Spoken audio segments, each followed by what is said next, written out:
King Edward VII, gregarious, flirtatious, self-indulgent, and the eldest son of Queen Victoria. He was a big person, and he liked being quite debonair. He knew exactly what to say to people. He had a reputation for being able to put people at their ease. He dragged the United Kingdom out of the Victorian era into a shiny new century and inspired the Edwardian age. He's like a great big sunburst. This was Britain at the heart of a very, very wealthy empire. The Edwardians enjoyed a golden era. It is a time of great privilege and luxury. But no one ever thought Edward would be a success. They had very low expectations of him as a potential king. As king-in-waiting, he was written off as a useless philanderer with a long-suffering wife. The Prince of Pleasure, or Edward the Caresser. He does have lots and lots of affairs, lots of girlfriends. In this programme, we reveal the full extent of his scandalous private life.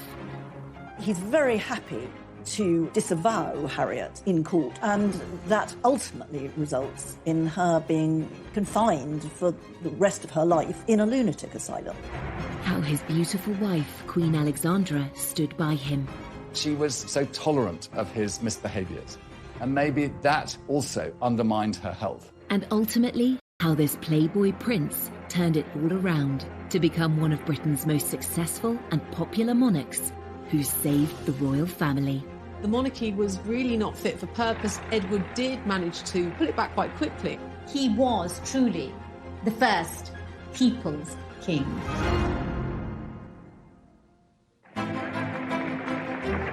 London, the 9th of August, 1902.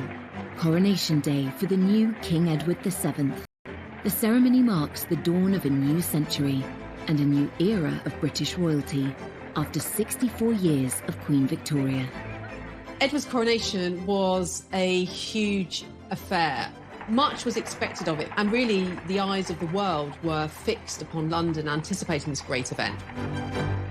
He absolutely knew as king it needed to be one of those occasions with great ceremony and drama. And he made absolutely certain that he was the principal player in that story. King Edward was driven to Westminster Abbey, accompanied by his consort, Queen Alexandra, his wife of nearly 40 years. The ceremony wasn't filmed, but this fascinating footage reveals what it might have looked like. It was filmed more than a month beforehand in front of a charming painted backdrop of the Abbey. It was released on Coronation's spectacular triumph. It would pave the way for the Edwardian age, which would go on to last for more than a decade until the outbreak of the First World War. The Edwardians enjoyed the spoils of the British Empire in an era that would be known for its elegance in fashion and the arts, and its advances in design and technology. It was all a long way away from the gloomy formality of the Victorian age. It's ceasing to be the sort of horse-drawn, slow society. It's becoming the fast transit modern society with developments in transport, telecommunications, assembly lines are coming in. So this is becoming a recognisably modern society. And for the upper classes, I think you could probably say they never had it so good. The luxurious lifestyle of the Edwardian aristocracy is perfectly demonstrated in glossy romantic dramas like Downton Abbey. Low-paid domestic staff service the needs of their lords and ladies of the manor, a tradition that continued into the reign of King Edward's son, George V. Royal historian Alistair Bruce is an expert on the Edwardian era. In Downton Abbey, you see this sense of everyone having their place, you the King Emperor at the top, or the person who scrubbed the streets or lit the gas lamps. Right from the start of his reign, King Edward was keen to transform the public face of the monarchy. That included upgrading Buckingham Palace and building Admiralty Arch, transforming the Mall into a world-class ceremonial route. The royal pageants we know today, the weddings, jubilees and flypasts, all have their roots in the plans of Edward VII. Going under Admiralty Arch down towards Buckingham Palace. All of that, in a way, was being constructed in this period and sort of being presented as something that had happened from time immemorial. King Edward's mother, Queen Victoria, was rarely seen in public. She had spent much of the last 40 years of her reign in mourning for her husband, Albert. Now, Edward wanted to put on a show. And this era is at the beginnings of celebrity, and he's right at the heart of this very sort of glamorous world. He goes to the theatre, you know, the West End becomes this very glamorous thing. And Edward is sort of touching all these different bits because he's very much a man about town. He just never stopped eating, drinking and smoking cigars. And I think with his top hat at its jaunty angle, he represented the very embodiment of the age that took his name. Edward VII became a hugely popular monarch, but at the start of his reign, no one took him very seriously at all. He was thought to be a prince of pleasure, with little experience of state responsibilities. There were reservations among some that really this was an intellectual. He was a kind of good time boy. He could take people out. He would entertain them at banquets. He knew exactly what to say to people. There were all these sort of rumours that surrounded the new king, and Kipling, the writer, called him a corpulent voluptuary. He had a reputation as a playboy, as a womanizer. Henry James, the great American writer who lived in Britain, called him the arch-vulgarian. The womanizing king had had several high-profile relationships outside his marriage, pushing against the accepted boundaries of the time. And one of these relationships would end in a very public and scandalous trial that had the nation gripped. Lady Morden was sectioned, effectively. She was declared mad. Her own family say, oh, she's mad, and they put her in a loony bin.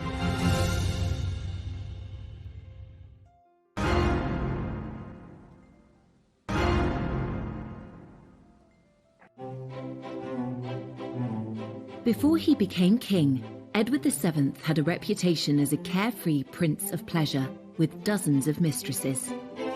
Known to his family and friends as Bertie, his first encounters with women took place when he was just 19, at a time when Queen Victoria and Prince Albert kept the life of their son and heir under strict control. Throughout time, human beings will find their sexual expression, and that was no different for aristocrats and even princes of the royal blood. And yet, for Bertie, it was difficult because he had parents who established such strong moral codes into which he was actually a prisoner. His mother, Queen Victoria, despaired of Bertie's potential as heir to the throne. He was, to her, really a massive letdown, certainly compared to his father, Albert. And Edward really turned his attention away from the schoolroom and instead lived a life of pleasure. At the age of 19, in a break from his studies at Cambridge, Bertie was sent to train with the Grenadier Guards in Ireland. The Queen thought this might knock a sense of duty into him. Bertie, in the eyes of his family, makes his first really big mistake in 1861. He's living at an army camp in the Curragh in Ireland.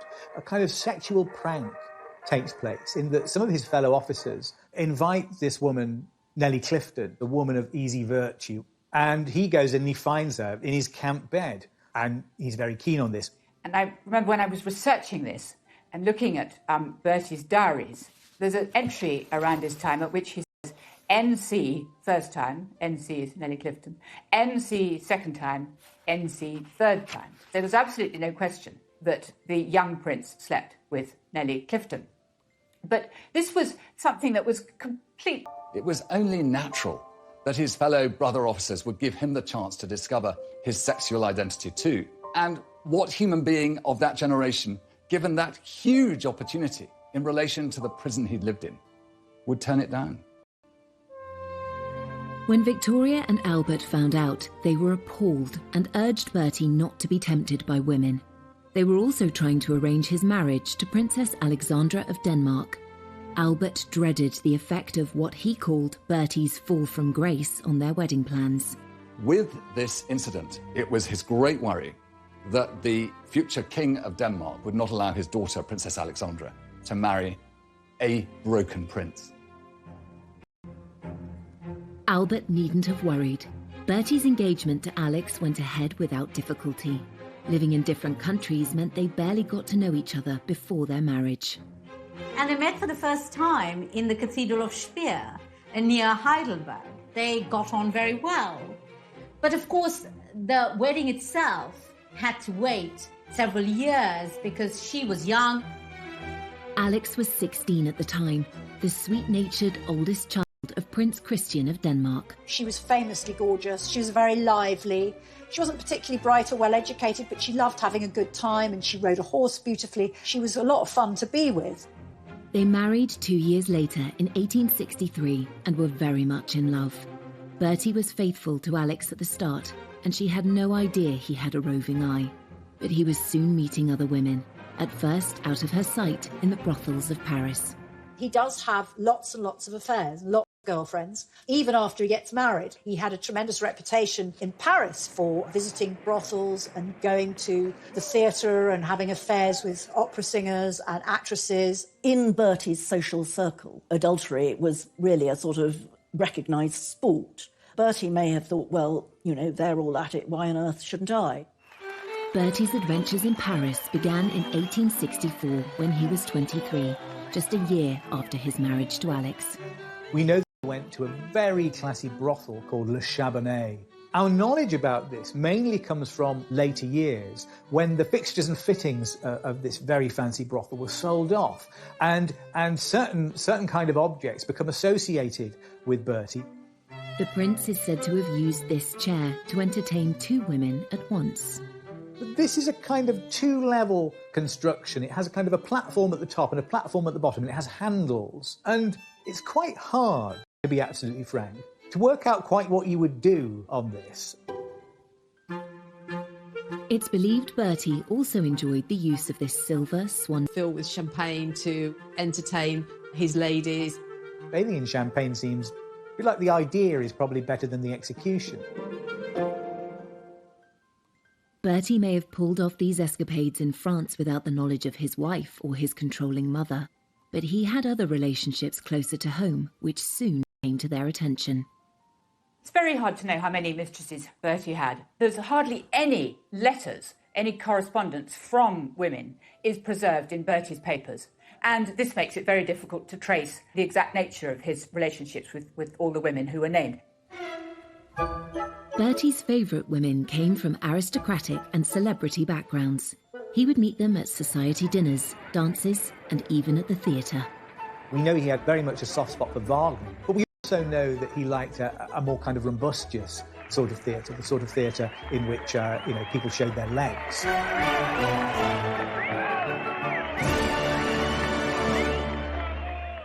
A mistress, the word today, implies a slightly seedy relationship, perhaps, and probably an adulterous relationship.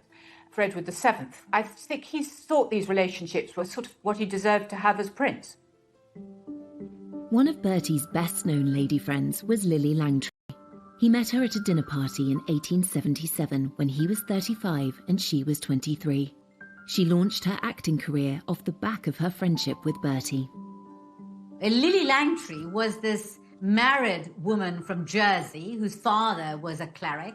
She arrived in London with her husband and very soon seemed to have charmed all of London society, including the Prince of Wales, who couldn't get enough of her. He showered her with very expensive gifts.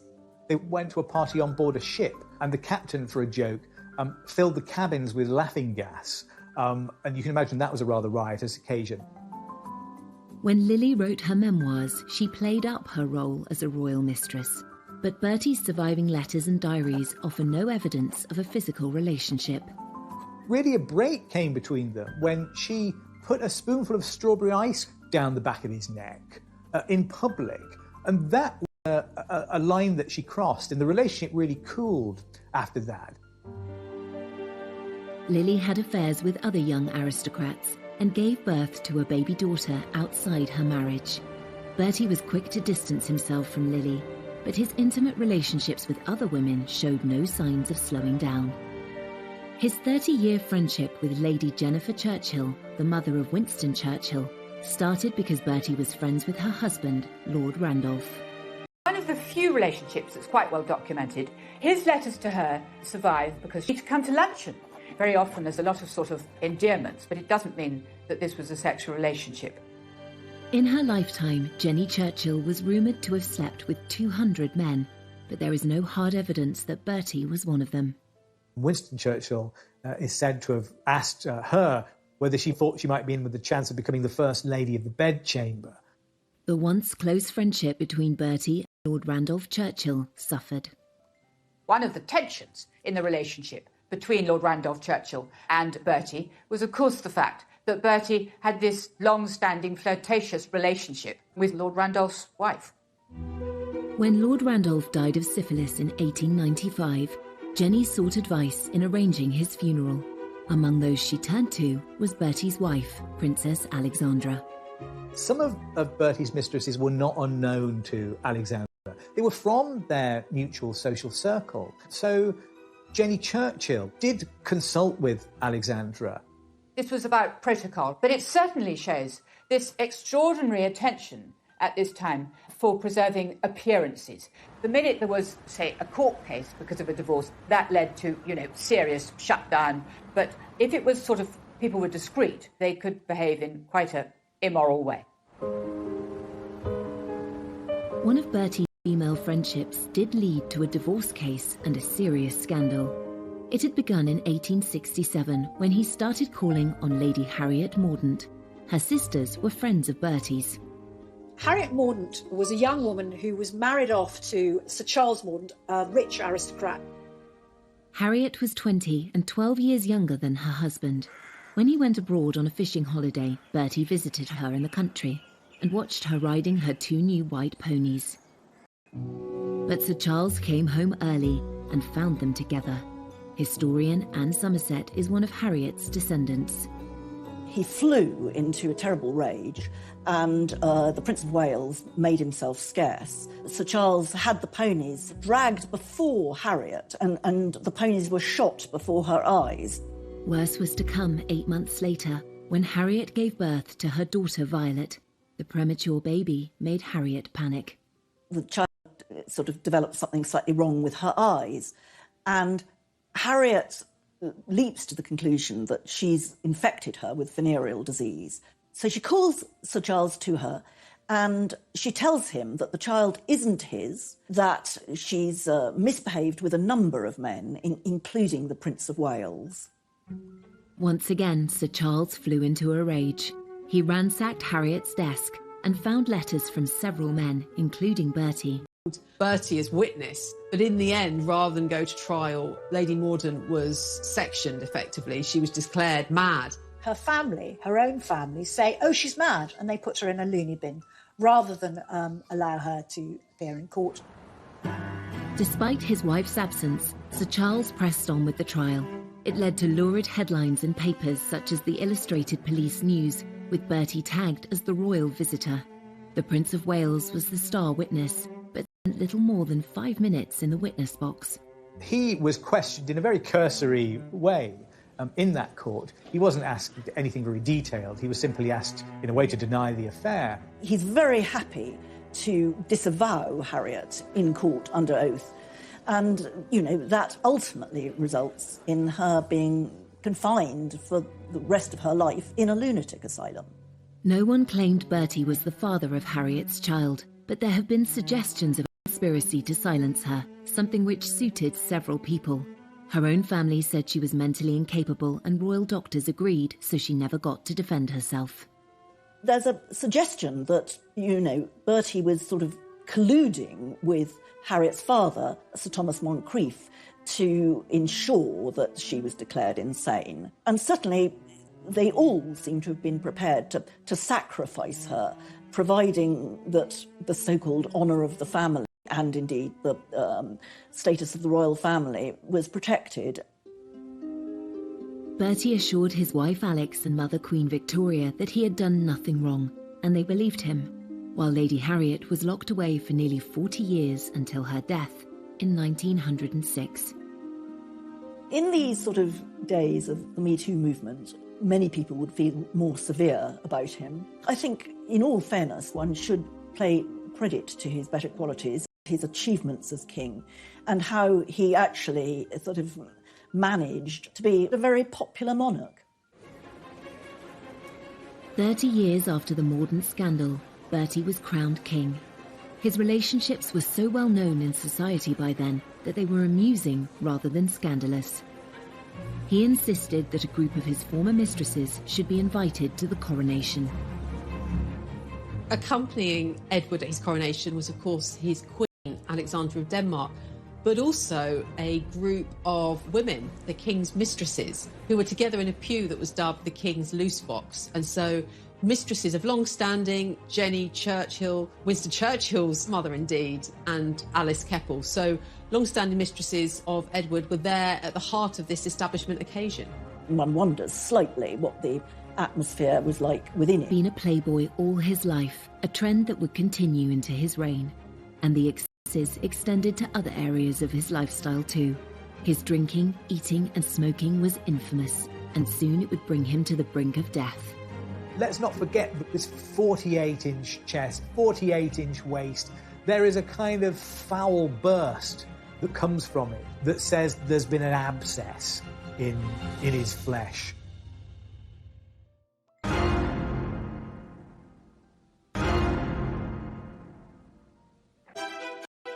Edward VII spent more than 2/3 of his life with Alexandra of Denmark, his wife and queen consort. At the age of 18, Alex took part in an arranged marriage with the rebellious and hedonistic Prince Edward, who had grown up starved of affection by his strict parents. I think it's quite clear that Bertie turned out the way he did because he felt neglected and unloved at home. He had so little love in his family that he went out of his way to find affection outside. Alex tried her utmost to be the love of Bertie's life, but when he needed more than she could provide, Alex found ingenious ways to ease the heartache it caused her. There's something about the nature of that marriage that in part explains why he was never faithful to her, because it was one that was in essence imposed upon him. But it was advertised as a love match. Alex was 3 years younger than Bertie. He first saw her photo in 1861 when she was 16. Her father, Prince Christian, was heir to the throne of Denmark. They lived in a palace in Copenhagen. Alexandra made her own clothes as a child. She shared a bedroom with her sister into her teens. There are stories about her recycling her clothes as furniture covers. Can't really imagine Queen Victoria doing that. They were very fond of each other, and they were also very active. Alexandra's father made them all do kind of, I think, what you call calisthenics now. You know, they had to kind of go outside and jump and do star jumps. Bertie and Alex's wedding took place under a cloud. His father Albert had died and Queen Victoria was in mourning. She insisted the ceremony should take place in Windsor. Queen Victoria thoroughly approved of Princess Alexandra, and indeed, to a certain extent, had sort of hustled Bertie into proposing to her. But she didn't want it to be forgotten that she was this grieving widow still in the throes of terrible unhappiness at having lost Albert. The newspapers were very critical of Victoria's decision. In an obscure Berkshire village, which only had an old castle and very poor sanitary arrangements.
St. George's Chapel was chosen as a private venue convenient for the Queen, so she would not have to leave the castle or meet the public. Victoria sent word that the guests and bridal party should dress in colours of mourning. At least Alex was allowed to wear white. There's a great painting by Frith in which you see the married couple, and then above there's a sort of box in the wall where the Queen stands and all the light is on the Queen. The Queen's grief also taints the wedding photographs. She insisted that a bust of Albert should join them while she sat between the married couple. Albert has to be brought into the photograph. It's like a kind of Weekend at Bernie's thing, isn't it? His corpse is almost in that photograph with them. Having cast a shadow over Bertie and Alex's wedding, the Queen would exert a similar controlling grip over their marriage. Though he loved his mother and wanted to please her, Bertie struggled to find a role for himself. She tries very hard to stop them from having dinner parties and tells them they shouldn't be going out, and that when Alexandra has her period, Queen Victoria wants to know about it and she shouldn't be going out. On her son and her daughter-in-law, and she refused to kind of give him access to cabinet papers. She really didn't want him to step up and play a role. There was the thought that Edward would, if he was given responsibilities, he wouldn't necessarily stick to them, or he would go off partying, or he'd show the papers inappropriately to other people. With no immediate royal duties to take up after their wedding, Bertie and Alex moved into Marlborough House on London's Pall Mall, a stately home less than a mile from Buckingham Palace. The young couple became the toast of high society. When Bertie and Alex sort of plunged themselves into the social world, it was very exciting. Invitations to Marlborough House were hotly coveted. The Marlborough set are the people associated with them. There's a sort of frat house kind of atmosphere, I think. Everybody stays up late, they play billiards, they drink quite a lot. Bertie and Alex were London's most fashionable couple, and Alex soon established herself as an influencer. Society women rushed to follow her example. Alexandra had an incredibly good figure, and she loved clothes, and she had a natural sense of what looked good. She popularised jewelled chokers or multiple strings of pearls or diamonds, but actually that was to hide a scar on her neck. But she looked so attractive that other ladies adopted the whole fashion, and that became all the rage. Alex also had a positive influence on the reputation of the royal family. She was a person who worked through persuasion rather than by aggressive argument, but she found ways of getting her own way. Alex was soon boosting the royal couple's reputation around the world. When they visited Egypt and Turkey, she was paid a great honour by one of the world's most influential leaders. One of the great powers at the time was the Ottoman Empire. And of course it was Muslim at heart, and the Sultan who ruled it was one who observed all those ancient strictures of his faith. And yet a very special opportunity was given to Alexandra to be his guest for dinner. Now, this was incredibly rare. It was actually unheard of. And yet, because I think she had set such a fine example, she was always so adroit in her behaviour, and she was always so poised, that the Sultan expressed his own affection for the United Kingdom and the power of the British Empire by giving this very single privilege. The Prince and Princess of Wales had 6 children, 5 of whom survived into adulthood. The Queen was determined to watch them all being born, but the last thing Alex wanted was her controlling mother-in-law to show up. This may be nothing more than kind of rude, to kind of wrong foot Victoria, so she wasn't there waiting outside the door to impose herself as each new baby arrived. Alexandra had 3 children in the first 4 years of her marriage. They weren't perfect pregnancies at all. I mean, her first child, Eddie, was 2 months premature, and her third child, Louise, was born when herself was ill. At the time of Princess Louise's birth, Alex was so ill with rheumatoid fever that rumours of her imminent death began to circulate. The Times newspaper had to publish an official denial. The severe pain in her knees and legs meant she could only sleep with the help of opium or laudanum. Alex was also hard of hearing, and her illness made it worse. As Alex grew older, she was almost stone deaf. And she also had a limp, and she was therefore very conscious in public, and she couldn't sort of participate in, in Bertie's vigorous social life of dancing and parties. Alex was determined not to be overwhelmed by her health problems. Once she'd recovered and resumed her role as Bertie's rock, she found ways to create a rewarding social life that meant she could avoid his late nights out. She insisted on dancing. She was a great dancer. She was wonderful at waltzing. And she always danced with what came to be known as the Alexandra glide, which was keeping one leg straight. She developed a limp, but she limped so gracefully that other ladies actually sort of started copying her and affected a slight limp themselves. Alex preferred the quiet life at Sandringham to noisy London society. She loved Bertie, despite his affairs, and grew to accept the life led in London with other women. Bertie couldn't manage without her and always went home to his wife and family. She was looked after by Bertie, and he was a devoted husband and father. It's difficult to know how accepting Alexandra was of Edward's philandering ways, and I think there is evidence to show that she came to a certain level of acceptance. And yet she was so tolerant of his misbehaviours. Maybe that also undermined her health. But together they were a great team. Queen Victoria may have supported Bertie in public, but thought his behaviour was not befitting of a future king. All his life, Bertie was a constant disappointment to his mother, except in the last moment before she died. She seems pleased to see him, and she speaks his name. So that, as far as we know, Bertie is the last word that Victoria spoke. And it's a kind of forgiveness, I think, perhaps, at the end.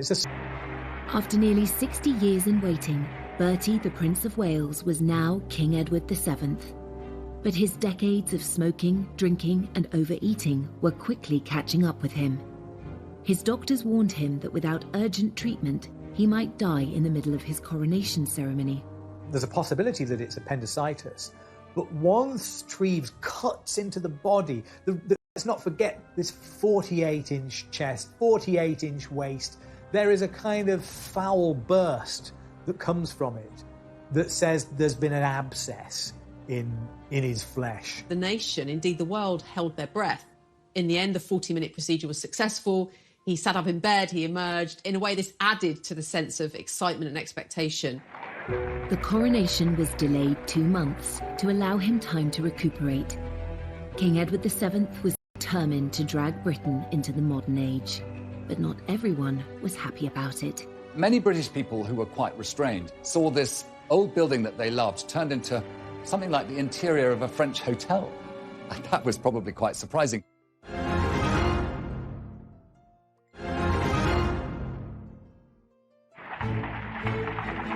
When Edward finally became king, he was determined to modernise the monarchy. The start of his reign heralded a new era of hope, optimism and creativity.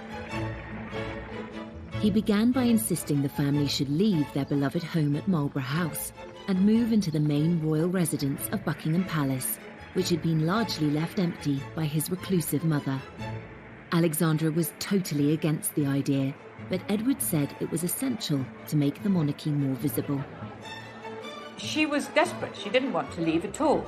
And she put up all sorts of reasons why it was impossible for her to uproot herself. And only very reluctantly does she agree to go.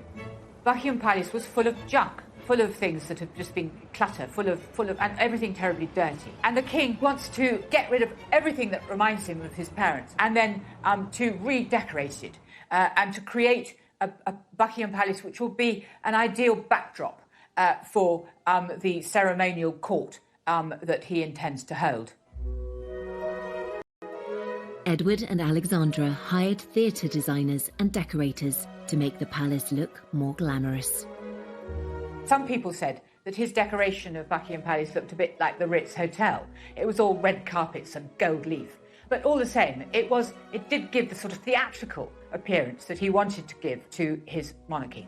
Many British people who were quite restrained saw this old building that they loved turned into something like the interior of a French hotel.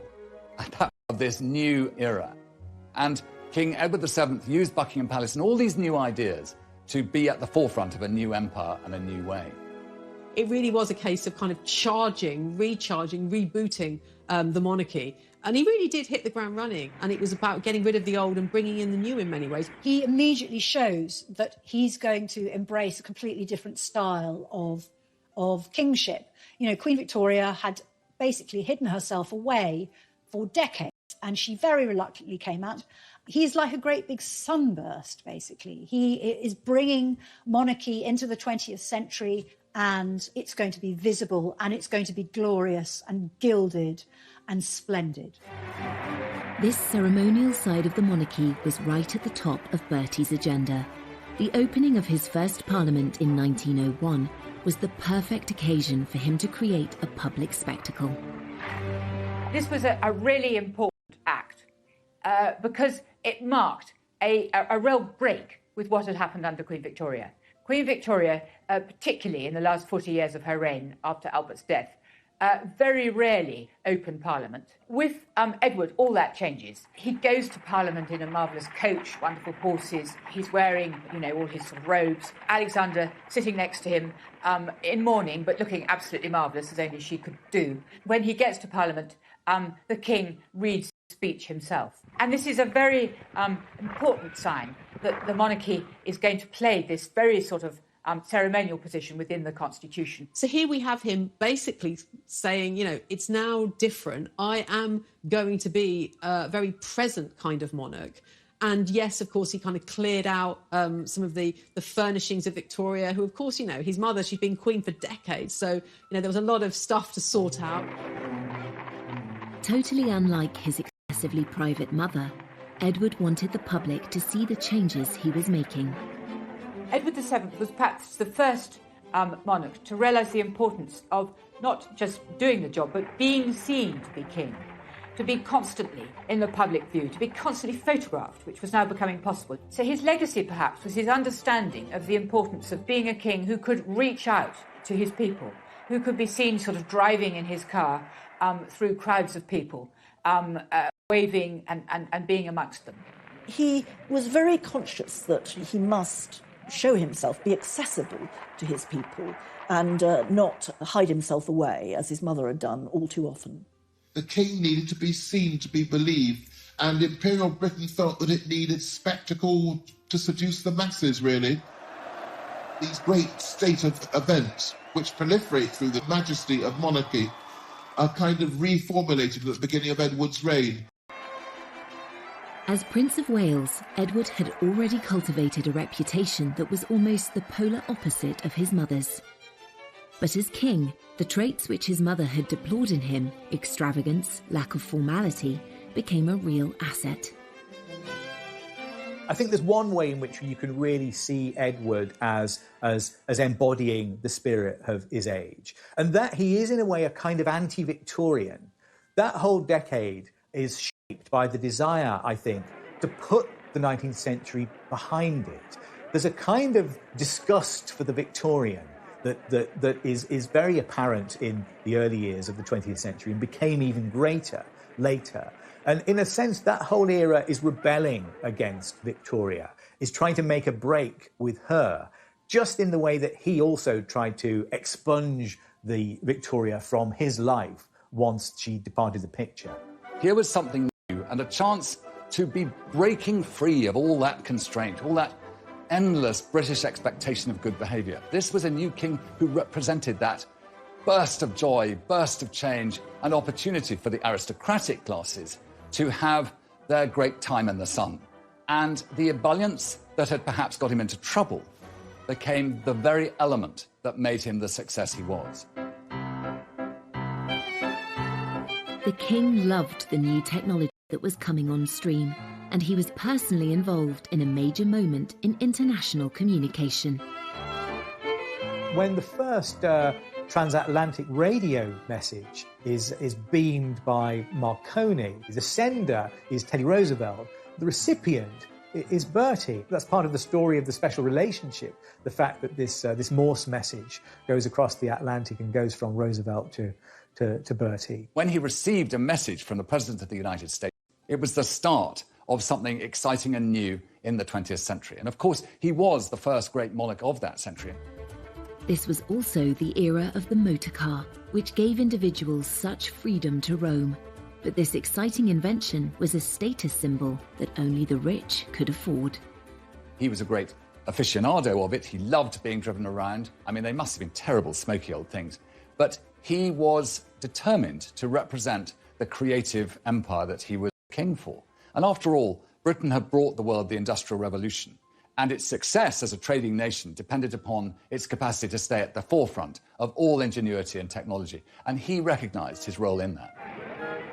In this era of exciting technological advancement, the Edwardians also adopted radical new look, and Edward himself was regarded worldwide as an arbiter of men's fashion.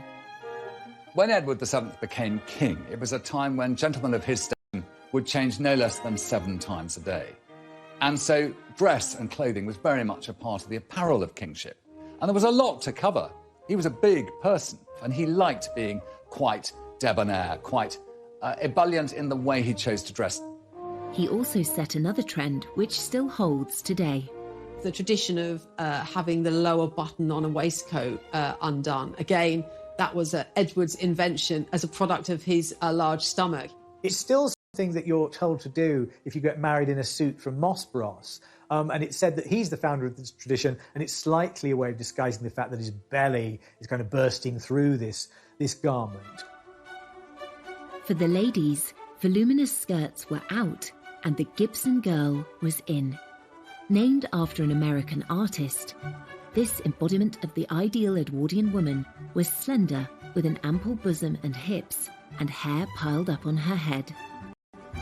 It's a period of great change in women's fashions. That Gibson girl look, with the waistline going higher and the neckline going lower, and all of those enormous picture hats that would have been a great annoyance to anybody in the cinema, I think, or in the theatre. The actual materials that were being used to craft these fantastic ensembles was very much about creating a sense of richness. It is an era that really celebrated innovation in terms of fashion, using chemical lace, using machine-made objects, using garments that were made. It's really the beginning of the fast fashion era of mass manufacture, and so there's a great sense of new designers, new in all sorts of different ways, that punctuates it as a very exciting decade in fashion.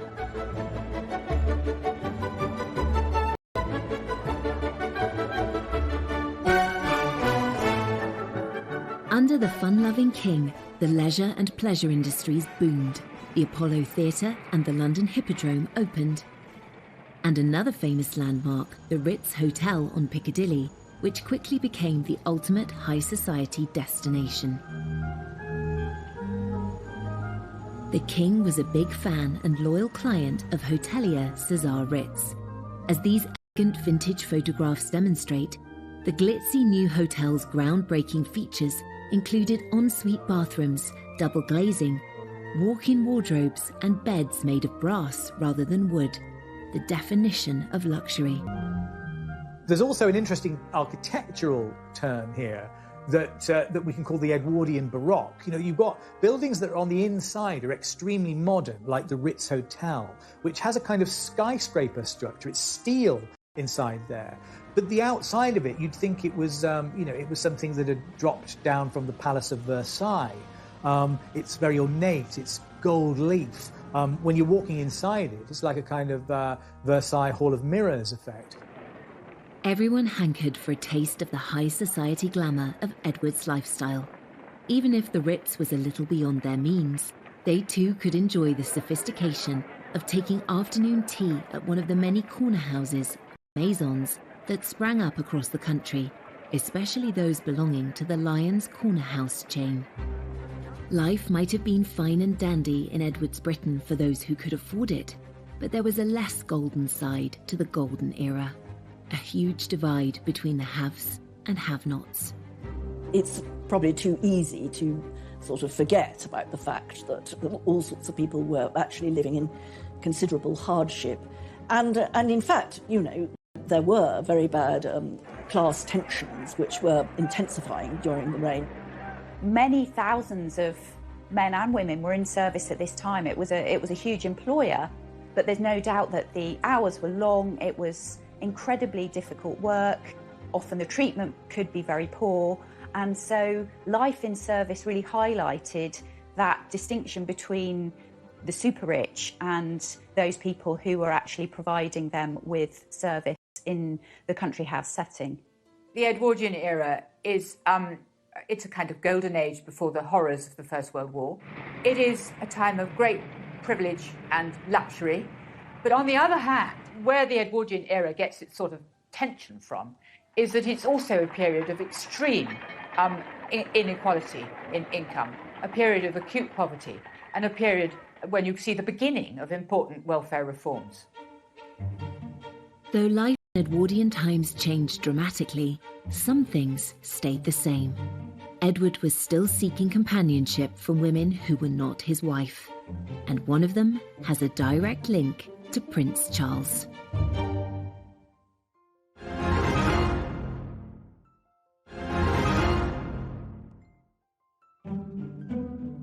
Bertie had strayed throughout his marriage, and that didn't change when he was king. And one woman had the dubious honour of becoming known as his last mistress. Alice Keppel was famous before she started her affair with Edward, because she was, dinner parties were a hot ticket because lots of politicians and, famous aristocrats would be there. People are made to understand that if they want to have the king to dinner, or if they want to have him to stay, Mrs. Keppel must come too. So she constantly accompanies him, and she has a very good effect on the king. She was able to put him in a good mood. If you wanted something out of the king, the best thing was to ask Mrs. Keppel, and she will get the right answer. She was witty, she was quick, she was interested in politics. She was able to act as a kind of bridge between the king and some of the liberal leaders with whom he didn't get on very well, people like Lloyd George.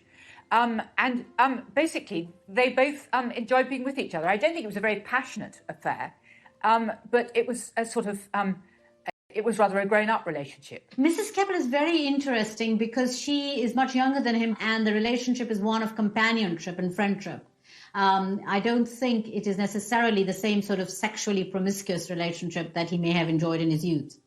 There's an interesting way that history repeats itself in the relationship between Bertie and Alice Keppel, because, of course, two direct descendants of those people are Prince Charles and Camilla Parker Bowles. Camilla, the current Duchess of Cornwall, happens to be the great-granddaughter of Mrs. Keppel. It says something about what I'm going to call a kind of class consciousness that goes down the generations here.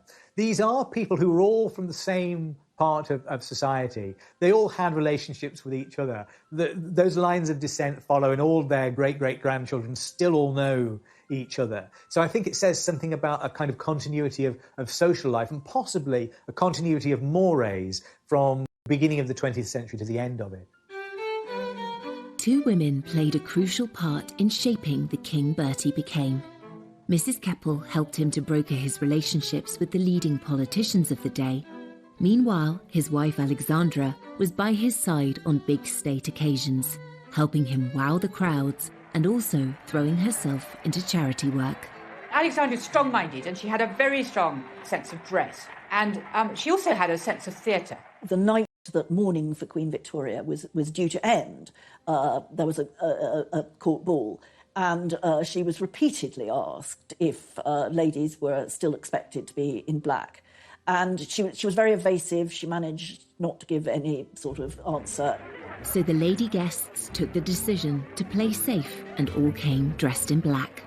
Suddenly the doors open and Alex enters looking sort of radiant, stunning, all in white with diamonds and sort of so bright plumage, whereas all the others were like sort of dowdy crows. Her lady-in-waiting described it as that she was shining like a star in the night sky, and it was a declaration of her prominence, that she was, compared to the London ladies, as she called them, she was the most prominent woman in the room. As Bertie continued being unfaithful to her, Alexandra found all manner of ways to communicate her displeasure. Alexandra was clever at managing Edward and punishing his indiscretions fairly subtly. She was deeply hurt and often humiliated by Bertie and his shenanigans, especially because it was impossible to keep it private. And one of the ways in which Alex responded to her husband's affairs was to take herself out of the picture almost completely. You know, she traveled to visit relatives in Denmark or Russia or traveled in the Mediterranean, making it very clear that she wanted to distance herself from her husband because she disapproved of his actions. And there was another surefire way to put him in his place. He's obsessed with punctuality, and she is constantly, blithely, infuriatingly late for everything. The idea of keeping a king waiting is completely unacceptable. But Alexandra knew exactly what she was doing, and she would appear looking absolutely wonderful, and the king would fume, and the point would be made. But despite the friction over his affairs, the relationship between Bertie and Alex had lots of strengths. There are plenty of eyewitness accounts of great fondness, almost a sort of jollity, really, going on between them. They enjoyed each other's company. They were good-humoured in each other's company.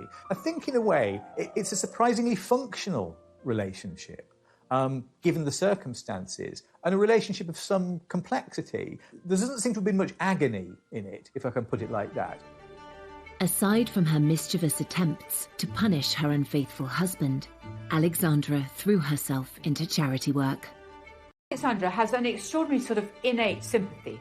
A bit like Princess Diana, she was able to visit hospitals, to talk to everybody she could see, to shake people's hands, to cheer them up.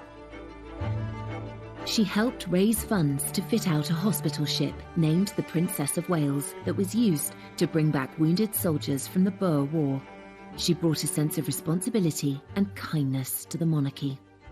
Queen Alexandra, in her own quiet and dignified way, which was compassion, that sense of the charitable, and the loving nature of a state that was in its own way becoming more liberal and more aware of those who needed help. The value that Alexandra brought as queen to her relationship with Edward as king cannot be underestimated. And in some ways, she can be seen as his saving grace.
But Edward's excessive eating, drinking, and smoking were finally catching up with him. Every larder had been opened to him, every drinks cabinet, and a lifetime of that indulgence was bound to take its course. And his health did decline. And everyone could see Queen Alexandra watches this with great sadness. He had achieved so much since he came to the throne, but his reign was about to come to an abrupt end.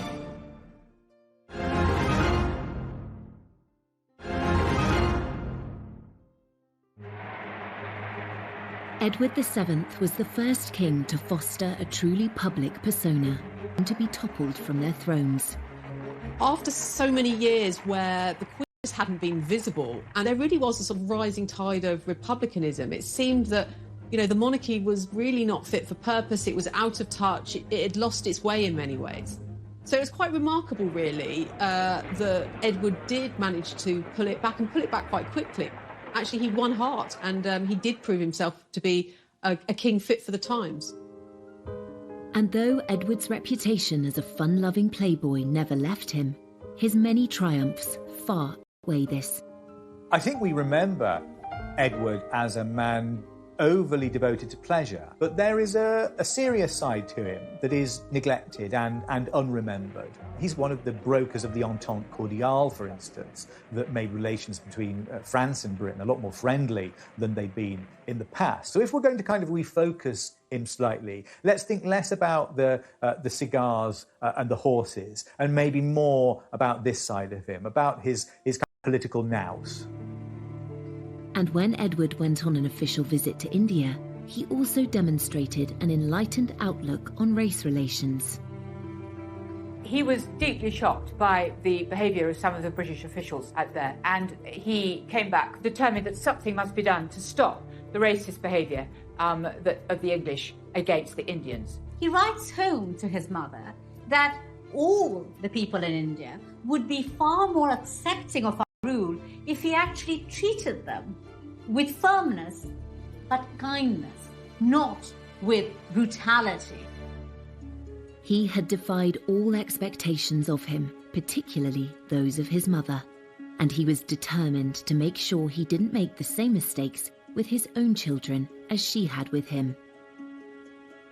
Edward sets about training his son up to be king. You know, he makes sure that George has a desk next to him. You know, he makes that part and parcel of what you do for an heir, is that you prepare them. Towards the end of 1909, Bertie's health was failing. He just won't look after himself. He goes on smoking cigars. He goes on eating huge amounts. He finds it harder and harder to walk. And, you know, basically his body gives out on him. Alexandra returned from a trip abroad to find him seriously ill. And on the 6th of May, 1910, Edward suffered a series of heart attacks. But even at this difficult time, the king's mistresses were never far away. Mrs. Keppel had a letter which the king had written to her, telling her that if ever he became ill or was on his deathbed, she produced this letter, and Alexandra, on the strength of this, allows Mrs. Keppel to come and say her goodbyes to the dying king. And Mrs. Keppel, when she saw him so ill, has a sort of hysterical fit, starts weeping and making a lot of noise and being very sort of what you don't want to have in a sick room. So she's bundled out of the room, and shortly afterwards the king dies. After he dies, Alexandra has his body laid out at Buckingham Palace for 8 days. His sudden death produces a sort of extraordinary, massive outpouring of public grief. The shops are all draped with black, people are in tears, and his son George makes the decision Edward VII should lie in state. And at Westminster Hall, his coffin lies, and for several days the crowds come filing past. You know, the queues go stretching right through the sort of streets of Westminster. People wearing black, people of all classes, you know, a lot of poor people, not just the rich and the privileged.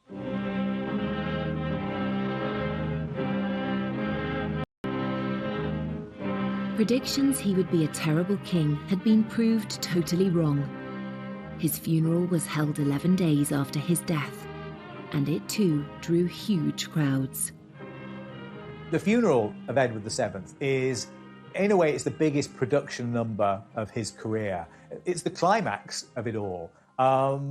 He has been the person pushing for this kind of monarchy, this highly ritualized, spectacular version of monarchy, where all its processes are attended by a sense of choreography, a sense of style too, and a sense of the people being involved as spectators and participants. When the crowds cheered him when his cortege passed down the streets of London, they were there out of love. Love for a king that in a very short period of time had managed to establish a relationship with the people that was unprecedented. He was truly the first people's king. I think he represented the grandfather everybody wanted. And this is what royalty does. It sort of embodies that generational reality that every human being lives. And he was very much a part of a dying age. And with the death of the king, the joy and frivolity that he represented and embodied, I mean literally embodied, was seen to be vulnerable, mortal, and gone. Edward VII is remembered as a wise king and a great sportsman. The Edwardian era, like the Victorian era, has now become a legend. Had managed to create an entirely fresh, new era. One that is still very much remembered and loved today. A lot of people felt a great sense of regret that the reign of Edward VII was cut short. And some people suggested that, if he'd lived, possibly the golden era could have continued and possibly the First World War could have been avoided. One legacy of his reign was the fact that the monarchy in Britain survived as it did throughout the 20th century, particularly the First World War, when so many other kings fell from their thrones. Edward VII did succeed in reforming and modernising the monarchy, and perhaps more than that, making the monarchy a sort of central to people's sense of being British. He showed how he could play a difficult situation in lots of ways with, the rising tide of political and social reform and the pressures in Europe. He actually played those to his strength and was seen to be a measured, peacemaking, constitutional monarch, actually exactly what was needed at the time. After less than 10 years on the throne, Edward VII created an impressive legacy. And what of the era that was named after him? When people look back at that time, there is, at one level, a great deal of nostalgia for a lost age of long, lazy afternoons punting on the rivers and evenings spent in, going to the theatres or the music halls in London. He reigned during a remarkable period of flux, and it's left us with romantic impressions of high society living and a touch of bygone luxury that we all secretly long for.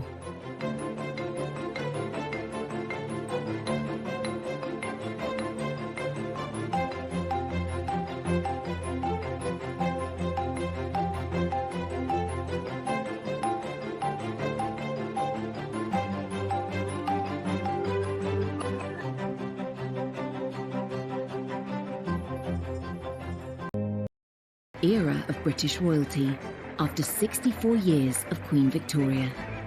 Edward's coronation was a huge affair. Much was expected of it, and really the eyes of the world were fixed upon London, anticipating this great event. He absolutely knew as king it needed to be one of those occasions with great ceremony and drama. And he made absolutely certain that he was the principal player in that story. King Edward was driven to Westminster Abbey, accompanied by his consort, Queen Alexandra, his wife of nearly 40 years. The ceremony wasn't filmed, but this fascinating footage reveals what it might have looked like. It was filmed more than a month beforehand, in front of a charming painted backdrop of the Abbey.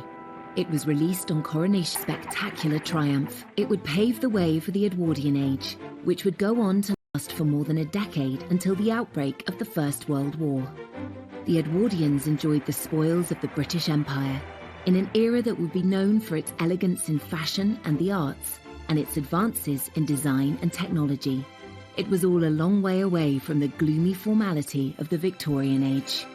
It's ceasing to be the sort of horse-drawn, slow society. It's becoming the fast transit modern society with developments in transport, telecommunications. Assembly lines are coming in. So this is becoming a recognisably modern society. And for the upper classes, I think you could probably say they never had it so good. The luxurious lifestyle of the Edwardian aristocracy is perfectly demonstrated in glossy romantic dramas like Downton Abbey. Low-paid domestic staff service the needs of their lords and ladies of the manor, a tradition that continued into the reign of King Edward's son, George V. Royal historian Alistair Bruce is an expert on the Edwardian era. In Downton Abbey, you see this sense of